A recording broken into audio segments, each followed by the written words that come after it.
palagay ko gimmick. No? Gimmick? Gimmick kasi talaga namang hindi 20 pesos ang presyo ng bigas. No? At ang balita ko pa, ayan ay binibili din ng ating gobyerno ngayon sa mga...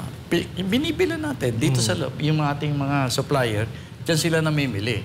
At ang sabi, merong diferensya yung bili sa ating mga supplier at ang benta sa mamamayan.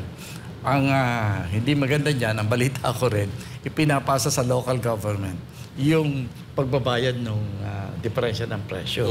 Kaya medyo palagay ko, hindi natutuwa yung mga local government dyan. Kasi sa kanila, manggagaling ang pera ng pagbabayad ng yung diferensya ng presyo. So, palugi ang pagkakabili. At hindi ko alam kung gaano katagal nila kayang isustain niya. Kasi sa ngayon, nakikita ko na ang ating ginagastos puro galing sa utang eh. Kasi pag tinignan mo yung ating earnings compared to what we're spending, medyo ang laki na ng deficit natin ngayon, no? Kalahating taon pa lang ang nangyayari, ang laki na ng deficit. So saan kukuha ng pampuno yan? Siyempre, mangungutang na naman tayo ulit, no? So palaki yung utang. Ngayon sinasabi mo na tungkol sa bigas, ay sana, buti naman pinigil ng COMELEC. Kaya hindi natin alam kung itutuloy ang pagkatapos ng eleksyon. Depende po, siguro pag nanalo. Ay dahil sa tingin ko, political gimmick yan eh. Tapos na eleksyon, ano mangyayari? Kasi pinigil ng COMELEC. Kung pala rin po kayong manalo, ano po ang maitutulong nyo sa armed forces? Well, nanggaling ako dyan, no? Siguro makakatulong tayo ng konti sa modernization. Yeah. Kasi ang modernization ng armed forces, siyempre nakakailangan ng budget yan. So medyo may mga natutunan tayo ng konti tungkol dyan. Dahil ang importante kasi na i-modernize natin ang armed forces. Pero ngayon mas magaan kasi mas maraming mga bansa na gusto tayong tulungan. Ang masasabi ko lang, yung sarili naman nating pagtulong dyan, palagay ko ibabalik ko yung nagawa na nung panahon namin, yung yung continuing appropriation. Pwede nating i-commit sa armed forces na yung, kunyari, 100 billion per year over the next 10 or 20 years, pwede na nating continuing appropriation. Ang ibig sabihin yan, garantisado na mayroong pera na, kunyari, may 100 billion per year ang ibililigay natin sa modernization ng armed forces. At kung meron ka dyan, kung kukintay mo, figures lang naman ito. No? 100 billion times 10, 1 trillion siguro yan. O 10, yan. Ang gagawin natin, kung nakakatiyak ka na meron kang 1 trillion over 10 years, so yung pagbili mo ng mga pangangailangan ng armed forces, pwede mong gawin parang refrigerator. Kunyari, installment plan, no? Then nakakatiyak yung magbebenta sa atin na over the next 10 years, meron ganitong pera ang armed forces. Pwede pala yun, sir, ano? Pwede yan. At saka, ang mas gusto ko sana, kung pwede, ang pagbili natin ng armas ay yung government to government. Kasi yung government to government, hindi yan dumadaan sa bidding. Alam mo, pagka may bidding, kung sino yung magaling na manuyo sa mga general, yun ang nakakabenta ng gamit. No? Kaya medyo may level of corruption dyan. At saka, kuminsan, kasi yung formula natin sa bidding, kuminsan yung lowest bidding ang kinukuha natin. Hindi nangangahulugan na lowest ay tama. Hindi naman nangangahulugan na highest ay tama rin. Ang gusto ko sana mangyari, kung anong kailangan, yun ang bilhin. No, wala tayong pagtatalo dapat sa presyo. Kaya kung may continuing appropriation ng armed forces, meron silang ballpark figure na kung magkano pwede lang kunin.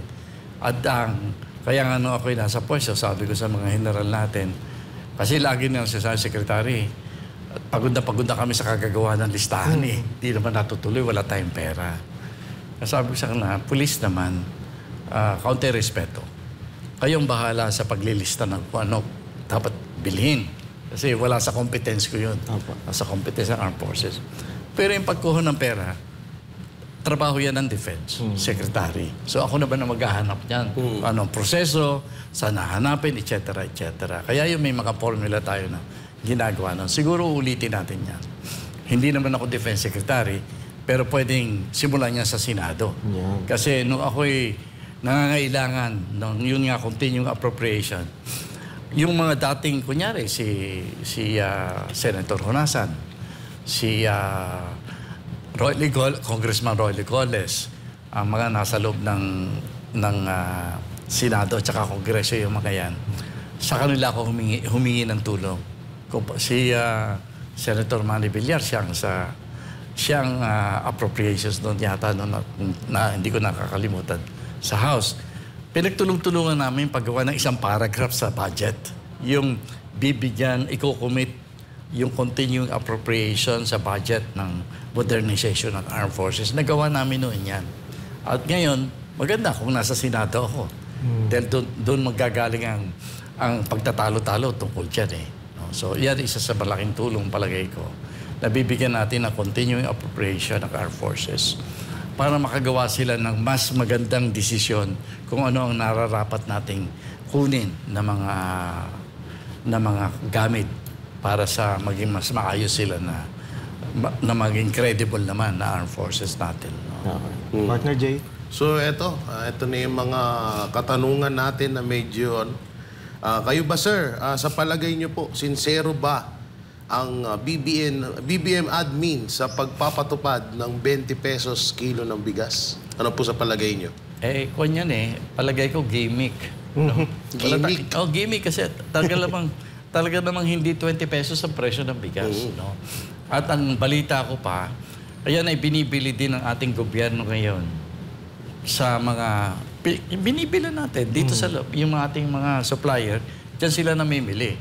At ang sabi merong diferensya yung bili sa ating mga supplier at ang benta sa mamamayan. Ang hindi maganda diyan, ang balita ko rin, ipinapasa sa local government yung pagbabayad ng diferensya ng presyo.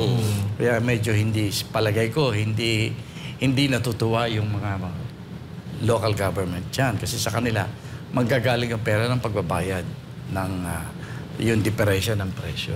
So, palugi ang pagkakabili. At hindi ko alam kung gaano katagal nila kayang isustain niya. Kasi sa ngayon, nakikita ko na ang ating ginagastos puro galing sa utang eh. Kasi pag tinignan mo yung ating earnings compared to what we're spending, medyo ang laki na ng deficit natin ngayon, no? Kalahating taon pa lang ang nangyayari, ang laki na ng deficit. So saan kukuha ng pampuno yan? Siyempre, mangungutang na naman tayo ulit, no? So palaki yung utang. Ngayon sinasabi mo na tungkol sa bigas, sana buti naman pinigil ng COMELEC. Kaya hindi natin alam kung itutuloy yan pagkatapos ng eleksyon. Depende po. Siguro pag nanalo. Dahil sa tingin ko, political gimmick yan tapos na eleksyon, ano mangyayari? Kasi pinigil ng COMELEC. May mga sabi-sabi pa nga po na na parang ito ay sinadya talaga na gawin sa panahon ng eleksyon. Una-una, double purpose para, siyempre, sa boto ng mga tao. At pangalawa, alam naman nila nasisitayin sila ng COMELEC eh. So ito ay talagang, yung tipong masabi lang na at least na ipatupad. A promise, ano? A promise. Okay. Sana, yung pamahalaan natin, yung ating pangkasalukuyang pamahalaan, sanay sa mga ganyang ginagawain, no? Kaya ang maganda sana, pakiusapan natin. Tigil na yan. Tigil na sana. Kasi hindi naman ganyan katanga mga kababayan natin. Nahahalata naman yung mga ganyang kilos eh. Kaya kung po pwede sana, itigil. Na ito pangalawang question. Kapag ikaw ang nanalo bilang senador, anong gagawin mo para maibsan ang kahirapan ng mga Pilipino? Alam mo kasi ito medyo may pagka-theoretical na konti. Pero pwede naman gawin, no? Kasi pagiging ito ng Social Democrats, no? Yung sinasabi nila na ang ekonomiya hindi dapat inaasa lang sa mga mayayaman. Dapat inaasa yan sa lahat ng mga kababayan natin na nagdanais na maghanap buhay o gumawa ng hanap buhay para sa mga kababayan natin. Sa ngayon, kontrolado ng mga mayayaman sa atin yung kapital. Sila yung may malaking kapital eh. At kaya sila rin ang malaki ang nagbabayad ng tax. Kaya ang pakiramdam ng ating gobyerno, ang nagpapayaman sa bayan ay yung mga mayayaman natin. No? At ang kanilang sinasabi nilang, siguro mas maganda yung habang yumayaman ng mga mayayaman natin, baka yumaman na rin ang mga kababayan natin. Pero palagay ko hindi ganyan ang nangyayari. Siyempre, kung sino yung naghihirap, yun ang makikinabang. Kaya kailangan na gumawa tayo ng isang, palagay ko, batas o policy ng ating executive na iasa rin natin ang pagpapayaman ng bansa sa mga nakakarami nating mga kababayan, yung mga maliliit na negosyante. Kung kulang sila ng puhunan, bakit hindi natin bibigyan? Yan. Bigyan natin ng puhunan yung sa gustong talagang gumawa ng negosyo. Maliit o malaki, bigyan natin ng puhunan. Huwag nating ibigay ang tiwala ng puhunan doon sa mga tingin natin. Lagi natin kasi tinitingnan yung super yaman. Makakabayad yan eh kung mautang man. Sa nakikita ko naman, at nakita naman namin sa resulta ng araw, mas magaling magbayad ng utang yung mga mahihirap eh. So bakit hindi natin bigyan ng kapital lahat yan? Tama. Galing sa gobyerno. At simplihan natin. Kasi kung minsan, may pautang ang gobyerno, pero tinitingnan mo, patay na yung negosyo, hindi mo pa nakukuha yung inuutang mo eh. Di ba? Kasi katakot-takot yun. Kasi nga, yun ay pagpapakita lang na hindi natin pinagtitiwalaan ang mga mahihirap sa atin. Kaya tatanungin mo ako, paano mo iaangat ang buhay? Unang-una, gawin mong balanse ang pagbibigay ng kapital na nagbumula sa gobyerno. Hindi mo ibibigay lang sa pinagtitiwalaan natin na hindi naman tayo sigurado. Pagtiwala natin sa lahat. Pilipino ka, gusto mo magtayo ng maliit na negosyo, magkano kailangan mo, pwedeng bigyan ng gobyerno. Kaya nang isang nakikita nating problema sa bayan kasi parang walang programa ang gobyerno sa mga ganyang mahihirap eh. Imbis na tulungan natin silang maging parang magnegosyo o yung para umangat sa buhay, parang ang nangyayari sa atin ngayon is tinuturuan natin silang maging tamad dahil sa ayuda. Ayan ang pinakamalala ngayon. Alam mo kung titignan mo yung gobyerno natin, marami naman silang ginagawa. Pero para bang small time, kunyari, yung tindahan na binubusan ng gobyerno. Ilang ganong tindahan ng binubuo na nakalimutan ko yung tawag doon sa yung kadiwa. Yung kadiwa. Ilang kadiwa bang ginagawa natin sa bayan natin? Titignan mo, ganda na kadiwa. Tingnan mo, sino ang tao ng kadiwa? Taong gobyerno eh. So, hindi negosyo yun eh. Bakit nagninegosyo yung mga nasa departamento? May sweldo yan. Malaki sweldo niyan. Kaya kung titingnan mo, pag ibinawas mo yung sweldo na nagpapatakbo ng kadiwa, lugi. Kasi at taas-taas ng overhead niya, sigurado. Pag tinitingnan mo. Tapos token eh. Ilan lang ang nagagawa niyan. Milyon-milyon ang namimili sa atin eh. Kung talagang gusto mong, kung titingnan mo talaga, ibig sabihin yan, propaganda lang yan. Propaganda lang hindi yan. Hindi pang matagalan ng style nila, pang maiksiyan lang. At saka hindi pang lahat. Tignan mo yung titignan mo lahat ng departamento, may mga training program. Kunyari, paano magkaroon ng magandang packaging yung ating yung dry mango, ganyan, gagawa tayo ng mga pakete. Pero hindi dapat ginagawa ng gobyerno yan eh. No? Dapat sa private sector inaasa. Kasi ang problema natin, sa batas natin, bawal gastusin ng pribado ang public funds. Hindi natin pinapayagan na gastusin yung pera. So, sino nagpapagastos ng pera? Mga departments. Hindi naman sila dapat yan. Dapat taong bayan yan. Kaya medyo babaguhin natin yung definition kung ano pwedeng gastusin na pera ng pamahalaan na pwedeng ipagtiwala sa ating mga mamamayan. Wala tayo niyan.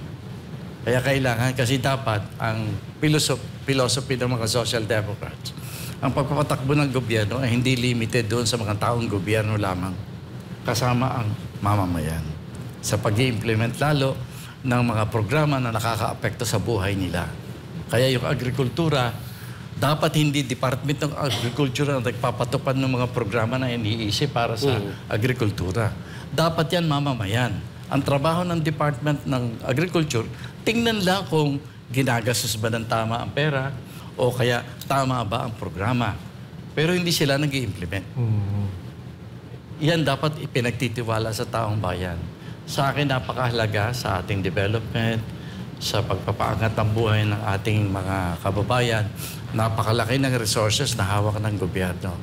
Dapat simulan nating isipin yung tinatawag ng partnership ng mamamayan at ng gobyerno. Pagtiwalaan natin sila. Yun ang dapat nating gawin. So kanina po kasi medyo talagang tumatak sa akin yung sinabi nyo na kapag ang leader ay parang hinahayaan na mangurap yung mga nasa baba niya. Kasi kanina ako nabanggit yan eh. Oo. So ano yan, parang katulad ba ngayon ng administrasyon na korap ang namumuno kaya parang malayang mangurap ang lahat ng mga nasa ilalim nito? Alam nyo, yung kasi may importanteng kasabihan tungkol sa panahon ng kampanya eh. Kung paano ka mangangampanya, diyan mo makikita kung paano ka magpapatakbo ng gobyerno. Iyan ay isang sa mga kaisipan na tinitingnan sa kampanya. Kung gusto mong malaman kung anong klaseng gobyerno magkakameron kung ito ang mga manalo, pagbasdan mo kung ano ang ginawa nila nung sila'y nangangampanya pa lamang. Kung sa nangangampanya pa lang, binobola na yung mamamayan. Binabayaran ng boto. Oh. Yan ang makikita mo pag gobyerno na sila, bubulahin ulit ang sambayanan ng mga nasa gobyerno kasi yan ang ginawa nila, nangangampanya sila eh. O binabayaran ka. O, ganyan ang gagawin, kaya puro ayuda, di ba? O, kasi tingnan mo mabuti. Kaya nga ako, nung ako'y tumatakbo ng pagkapangulo, ay tahimik lang ako noon. Pero yung nakita ko paano nangangampanya naman yung mga yung mga napunta sa gobyerno ngayon, abay, katakot-takot na ko na eh. Ang nakita ko noon pinulong ng ating Pangulo ngayon, yung mga local officials o yung mga tao na tutulong sa kanila. Ano bang sikreto pinag-usapan nila para tulungan sila para manalo? Ang pagkakaalam ko, ang pinag-usapan hindi ko kayo bibigyan ng malaking campaign funds ngayon, pero pag nanalo naman ako, gawin nyo na ang gusto nyo. Yun yata ang pinag-usapan nakikita naman natin ngayon. Mukhang malayang-malaya yung nangyayaring pagte-take advantage ng kaban ng bayan ngayon, di ba? Medyo, yan ang nakikita ko. Na yan, epekto yan.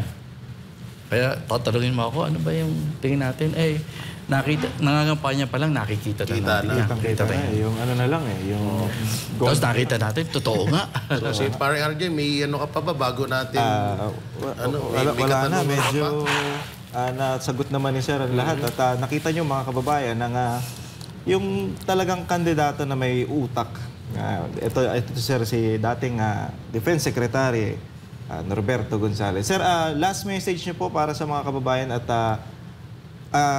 bakit po nila kayo iboboto? Sana iboto ko. Siyempre gusto ko yan, dahil ang tingin ko naman, ang iniisip natin para sa bayan ay tama, no? Pero ito lang masasabi ko sa mga kababayan natin sa ngayon, na nagpapasalamat ako ng mabuti kasi alam niyo, nag-iisa akong dumulog sa inyo, wala akong grupo, hindi ako kasama doon sa magkabilang malalaking grupo na lumalapit sa inyo. Ako po yung nag-iisa. Yun po ay sinadya ko. Kasi gusto ko po sanang ipaliwanag sa inyo ang epekto ng isang tamang pamumulitika sa buhay natin.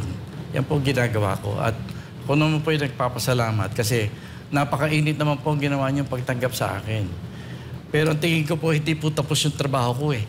Kaya pagkatapos po nitong eleksyon, sana wag niyo akong pagtatawanan kasi itutuloy ko po yung campaign ko eh. Pupunta pa rin po ako magagawa pa rin po ako ng mga meeting at makikipag-usap sa inyo upang ituloy ang paliwanag dahil palagay ko, hindi rin po magkakaroon ng katuparan ang mga pinapangarap natin kahit matapos ang eleksyon. Hindi po matatapos sa eleksyon na ito ang pinapangarap nating mangyari sa lipunan natin. Kaya ang gagawin ko po, tuloy ako. Tuloy ang aking pagkampanya. Sana wag niyong masamain yan. Papaliwanag ko pa po ng tuloy-tuloy ang kahalagahan ng politika sa lipunan natin, ang kahalagahan ng iba't ibang sistema ng politika at kung paano natin titingnan mabuti kung sinong mga politiko ang dapat nating iupo sa posisyon ng paglilingkod. Yan lamang po mga kababayan. At salamat na. Iboto niyo ako o hindi. Importante po sa akin yung nagkakaunawaan tayo. Marami pong salamat. Kahit na manalo o hindi, talagang itutuloy ni Sir ang kanyang kampanya. Maraming salamat po, former Defense Secretary Norberto Gonzales.